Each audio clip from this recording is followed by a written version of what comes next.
This is the Dzogchen Semde Lama Jigme Gyatso of the Buddha Joy Meditation School. Come, let us explore. Are you meditating on the 5 aggregates wrong? Followed by meditate like a Jedi.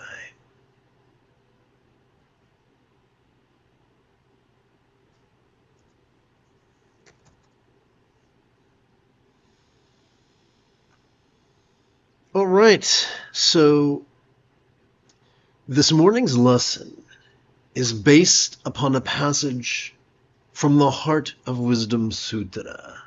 So let's begin by reciting the first part of that text.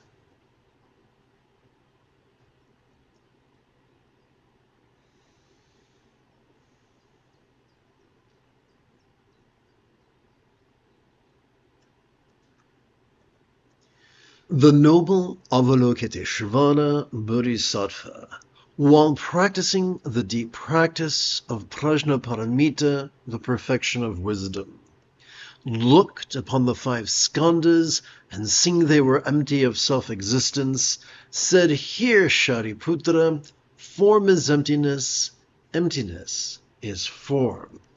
Emptiness is not separate from form, form is not separate from emptiness. Whatever is form is emptiness, whatever is emptiness is form. The same holds for feeling and appraisal, impulse and awareness.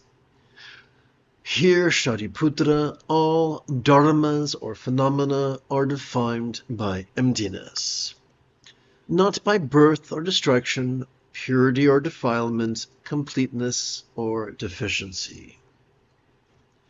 Therefore, Shariputra," so I'm going to pause for a moment. The bit between the yellow highlight and the blue highlight is the seed for this morning's lesson. Top of the page. Therefore, Shariputra, in emptiness, there is no form, no feeling, no appraisal, no impulse, and no awareness. Fabulous. What are these 5 aggregates? Aggregate is a fancy schmancy word. It just means heap or pile. I once had a conversation with a man who told me that his job was telephone sales. He sold aggregate. I just looked at him blankly and he said, aggregate's the loose bits that's used in construction, like putting gravel and concrete and stuff like that. So a more trenchant translation could be the 5 piles of bits of stuff. So there's 2 ways to view this.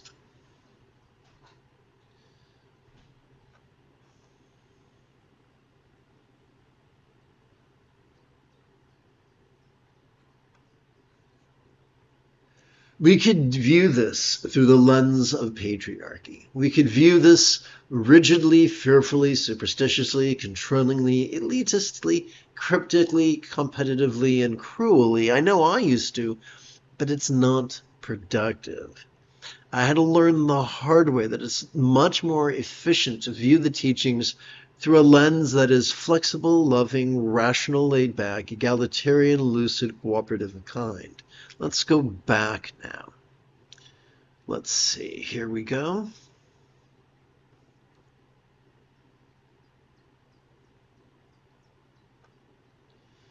So we choose not to have a rigid view of this, and instead take a playful, flexible view of this. And what the inferential teaching is that as we go through life, we passively notice all manner of things. We notice the external and the internal, the physical and the mental, the pleasurable and the painful, the interesting and the boring, the glorious and the grotesque. It's not our job. In fact, if we want peace, if we want to be peaceful and loving, it's crucial that we transcend the habit of trying to control our experience, trying to control what we concentrate upon, which is active, and instead passively notice whatever sort of pierces our sphere of awareness. And so this is not a crucial teaching. The Buddha was not sitting there with a slide rule and a pair of bifocal glasses and saying, okay, this is the exact method, and if you don't get this right, you're going to go to hell. No.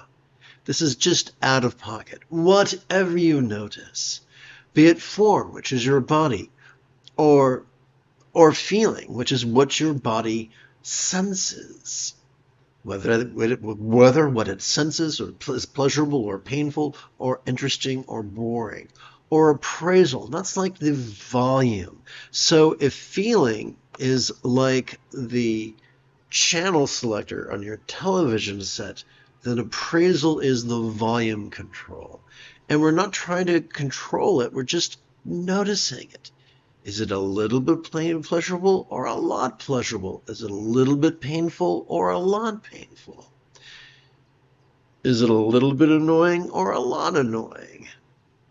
Impulse is when we have a knee-jerk response. We want to say something petulant or provocative, or we want to say something kind. Whatever it is, it's an impulse. It's a knee-jerk reaction. We want to pet a doggy. We want to punch a villain. That type of thing. And awareness, well, if these 4 guys were football players, then awareness would be the field upon which they are playing. Awareness is not concentration. Awareness is a passive function. And we will get more into that momentarily. I'm going to switch gears.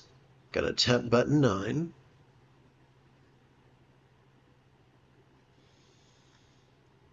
And so the 2 mistakes of the 5 aggregates would be actively concentrating upon them. What does that mean? When we actively concentrate upon something, we're saying, I'm going to look at this and nothing else. I'm going to perceive this, and everything else can fuck all the way up the top of fuck off mountain.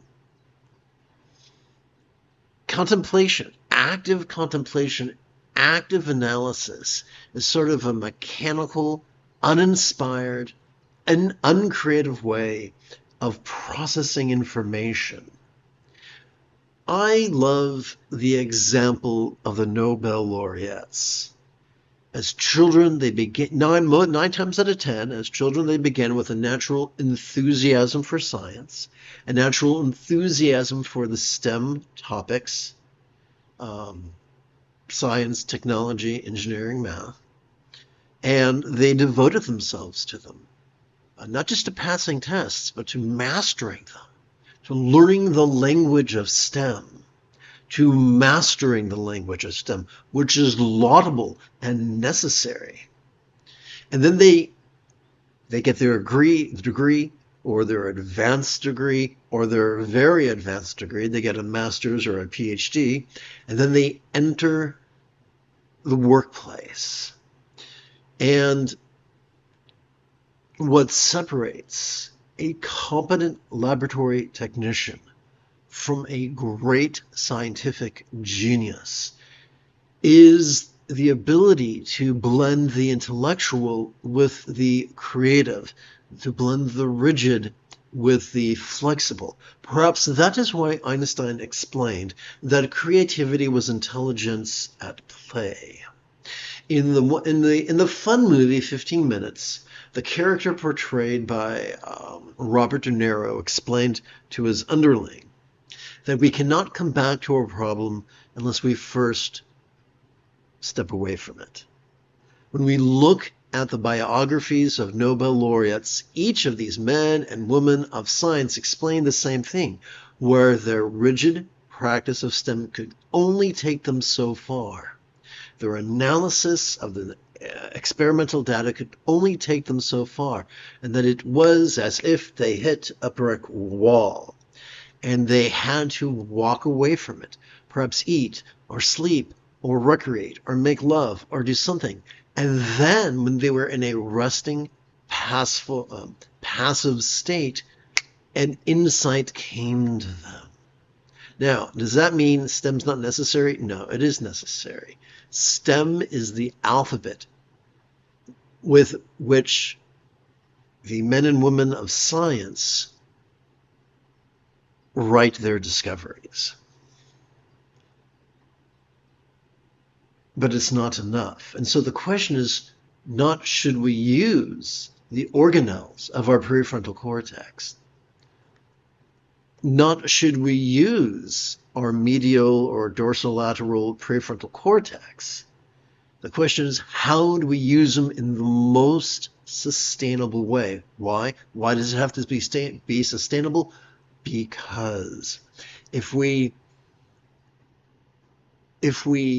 ham-handedly misuse the front of our brain, we will overwork it and so exhaust it that we begin presenting with symptoms of depression, no less triggering our amygdala, the seat of anxiety and aggression, which is the opposite, that effect that most people desire from meditation.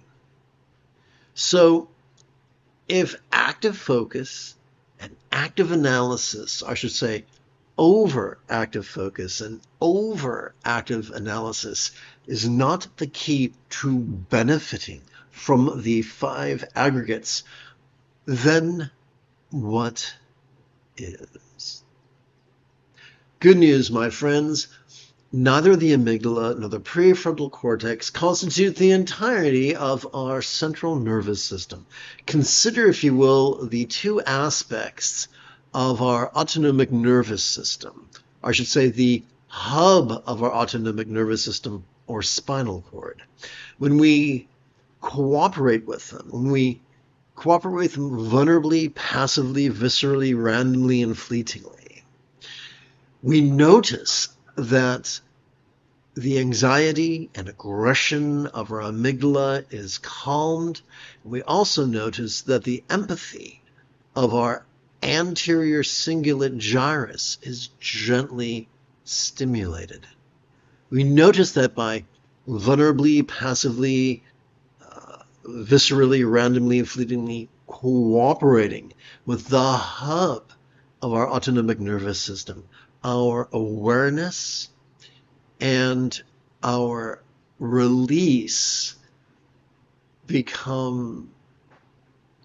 grow in their dynamism.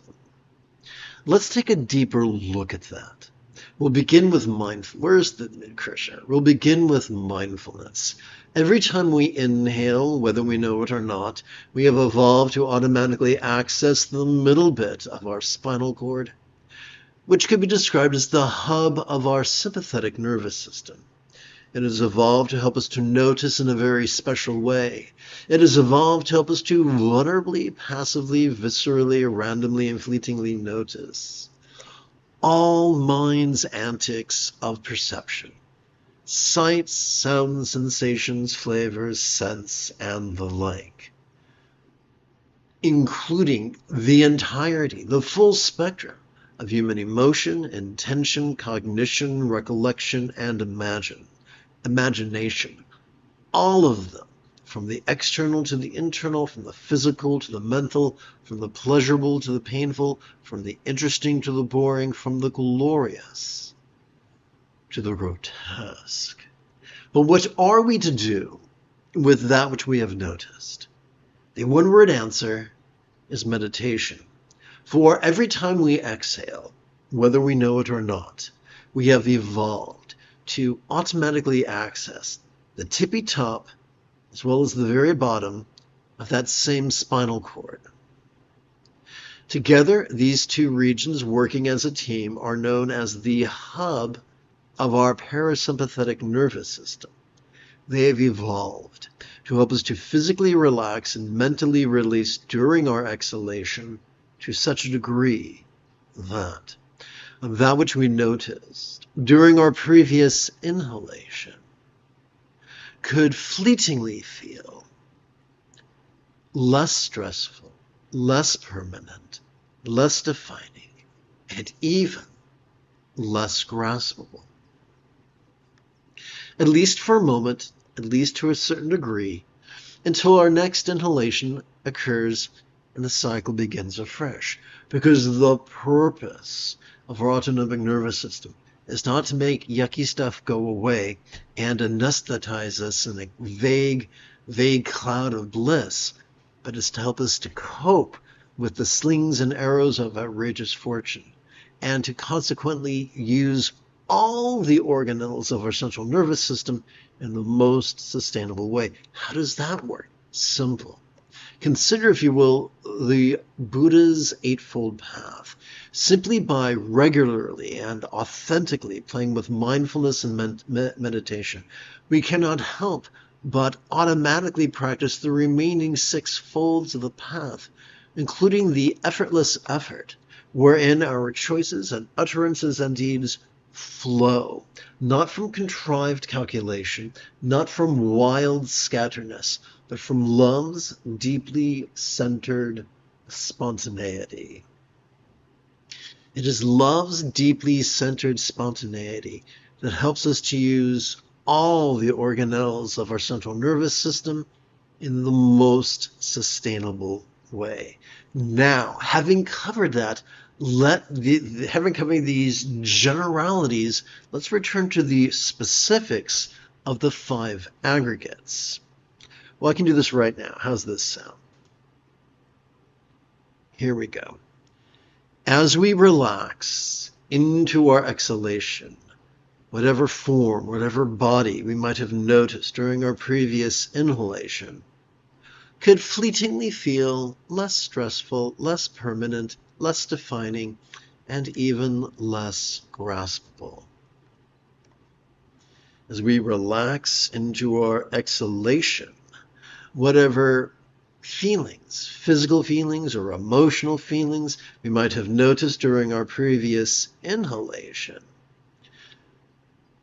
can begin to feel fleetingly less stressful, less permanent, and less defining. The shift can be subtle. Instead of I am cold, it's I'm feeling some cold. It's not a question of playing word police. It's a question of being less rigid and less miserable. Let's consider the 3rd aggregate, that of appraisal, the volume control on the TV set of our mind. As we relax into our exhalation, whatever appraisal we might have noticed during our previous inhalation could fleetingly feel less stressful, less permanent, and less defining. How about impulse? The next time we're in a conversation with someone, the next time we hear someone deliberately lie or deliberately commit a logical fallacy that results in the murder and torment and exploitation of others, the next time someone says something that pushes our button, that impulse, as we relax into our exhalation, whatever impulse we noticed during our previous inhalation could fleetingly feel less stressful, less permanent, and less defining. As we sit in meditation, and although, yes, we could also lie down in meditation, as well as stand in meditation, and even walk in meditation, but for the sake of convention, for the sake of this live stream, as we sit in meditation, there will be times when we don't seem to be, nothing seems to be grabbing us by the lapel. And we're just aware of awareness itself. It's like a kid. When I was a kid, maybe you did this too. I'd go in the bathroom and I'd play with the mirror. and I could push my face right up against the mirror so I could look at my eye up close. The eye, looking at the eye in a mirror, is like awareness noticing itself. And you don't have to get silly and say, oh, there is no self. The idea of no self is just a metaphor.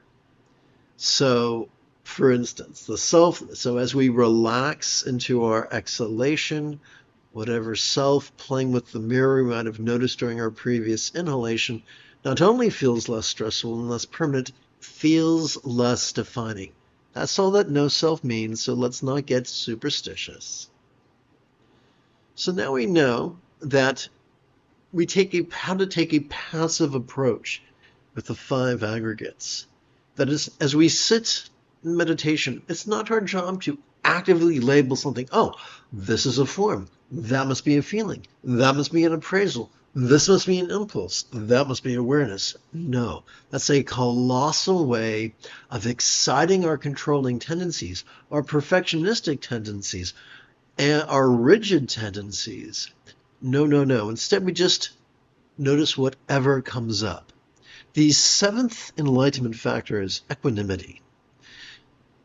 The remedial equanimity is this. Whatever comes up, whether it's pleasurable or painful or interesting or boring, we have the same response. What's that? We notice as we breathe in and we relax as we breathe out. Now let's take this a step further. Those of us, once again, who are raised to be controlling and rigid might think, okay, I've got to force myself to notice, force myself to relax. But here's the irony. We're already wired to notice. We're already wired to relax.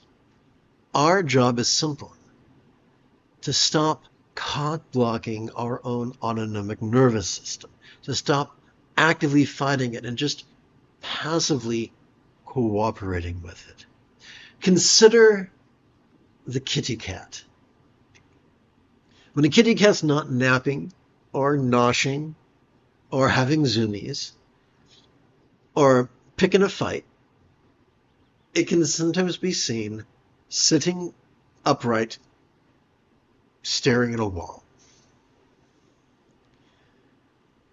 I think we can agree most cats are not Nobel laureates, nor are humans, but there is this instinctual mechanism to sometimes just sit. Just as we are wired to breathe and hydrate and eat, just as we are wired to seek shade when it's hot and build a fire when it's cold, we are wired to occasionally passively cooperate with our autonomic nervous system in a deeply therapeutic manner. Way back in the 90s, yes, the 90s, when the crust of the earth was still cooling. Way back in the 90s, desktop PCs would have a function. Oh gosh, now I got to remember that function. Called defragmentation or defrag. And what it would do is it was the digital equivalent of sending in the janitors to sweep up the shop of the hard drive and organize the data in such a way that the next day it would be easier for the computer to find the data. It's kind of like this. My late teens, early 20s, I got hired to work in a cabinet shop. I had no experience, no idea what I was doing. What I noticed at the end of each shift, people just didn't leave. Each person there meticulously cleaned their workstation and put everything back in its place. That was not unique. I once dated a wonderful lady, and every time we finished cleaning up after a meal, doing the dishes, washing the pots and pans, she would insist that sweeping the floor and taking out the trash, or making sure the trash got taken out, which was foreign to me, but I really was able to appreciate the thoroughness and the utility of that habit. Though Mother Nature is just as clever as you and I, and this mechanism to hit our defrag, to clean up the workspace after its use, is hardwired into us. That's one of the wonderful reasons we have an autonomic nervous system. It's integral to our mental health. Or if you fancy Shakespeare, it's the key for us to help us to endure the slings and arrows of outrageous fortune. Having completed this morning's lesson, which is based on a passage in the Heart Sutra, let us continue with our recitation of the Heart Sutra, beginning at the top of the page. One moment first. Okay, here we go. Therefore, Shariputra, in emptiness there is no form, no feeling, no appraisal, no impulse, and no awareness. I should mention here that all human cultures use figures of speech, metaphors and similes and statements hyperbolic. So we're not saying these are literally no form. We're saying that as we relax into our exhalation, the form that we noticed during our previous inhalation feels less permanent, less stressful, less defining, and even less graspable. That's all it means. So as we breathe in, the form seems very, very vivid. As we relax into our exhalation, it feels less vivid. Just for a moment, just a little bit, until the next in-breath comes along. Let's continue. No eye, no ear, no nose, no tongue, no body, and no mind. No shape, no sound, no smell, no taste, no feeling, and no thought. No element of perception from eye to conceptual consciousness. No causal link from ignorance to old age and death, or end of causal link from ignorance to old age and death. No stress, no source, no relief, no path, no knowledge, no attainment, and no non-attainment. Excuse me.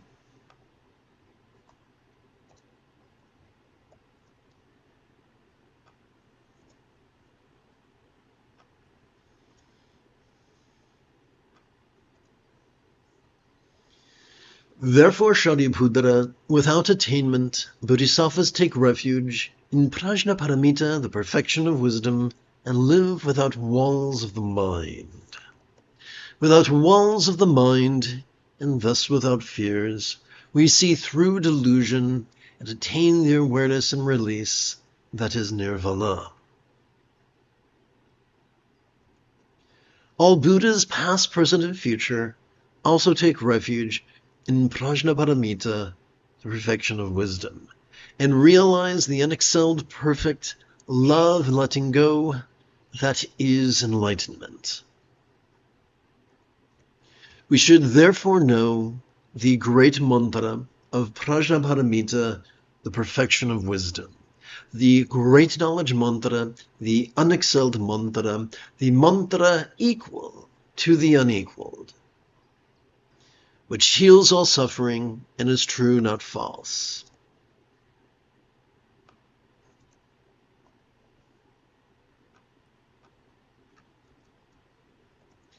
The mantra of Prajnaparamita, the perfection of wisdom, is thus spoken. Gate, gate, paragate, parasamgate, bodhi swaha. Gone, gone, perfectly and completely gone to liberation.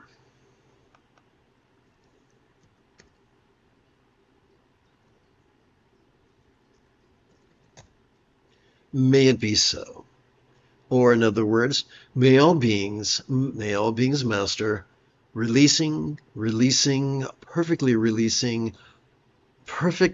perfectly and completely releasing into liberation.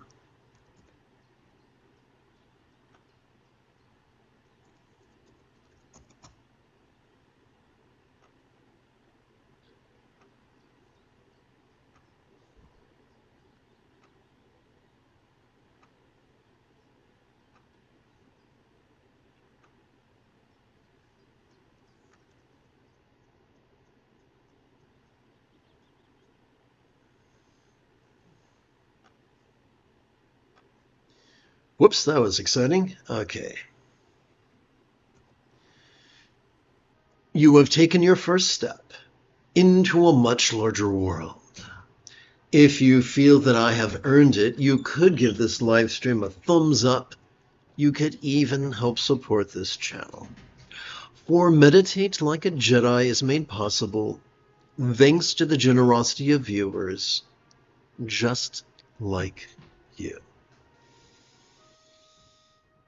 For the remainder of this morning's live stream, together, let us sit and breathe and notice and rest.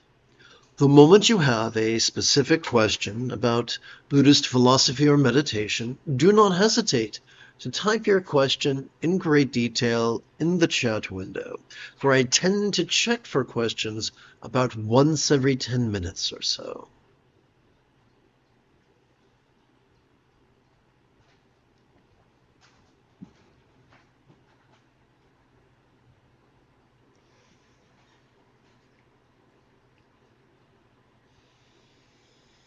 Let me check the time. Let's see, it's 32 minutes after the hour. So let's see, 55 minus 30 is 20, minus 2 is 18, divide by 3 is 6. Okay, so 3 sets of 6 minutes. Here we go.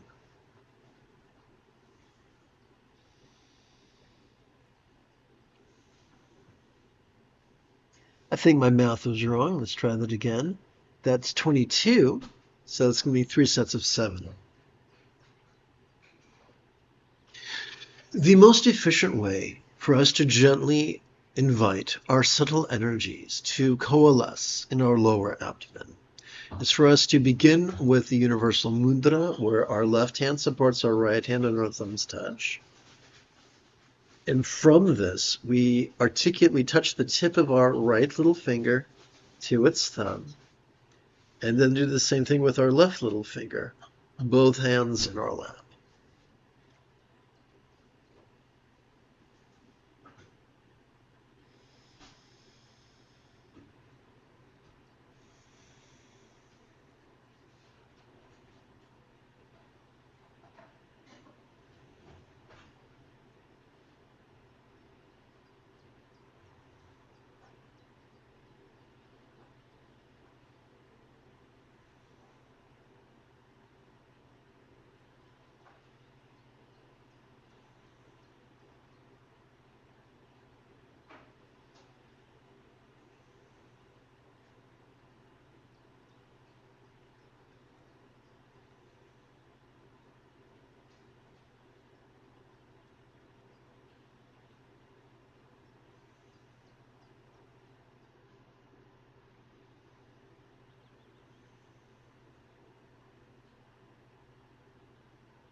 the most efficient way for us to gently invite our subtle energy to coalesce the crown of our head is for us to start with our hands in the Universal Mudra, left hand supporting right, and then touch the tip of our, let's see if I get this over here, the tip of our right index finger to its thumb, and then touch the tip of our left index finger to its thumb.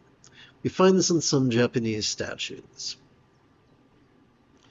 Quite famously, the Kamakura Buddha.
The most efficient way for us to gently invite our subtle energies to coalesce in our chest is for us to begin with the universal mudra, right hand and left, and then touch the tip of our right middle finger to its thumb, and then do likewise with our left.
In approximately 10 hours, I would very much like to return to lead today's evening recitation, explanation, and practice of meditating like a Jedi.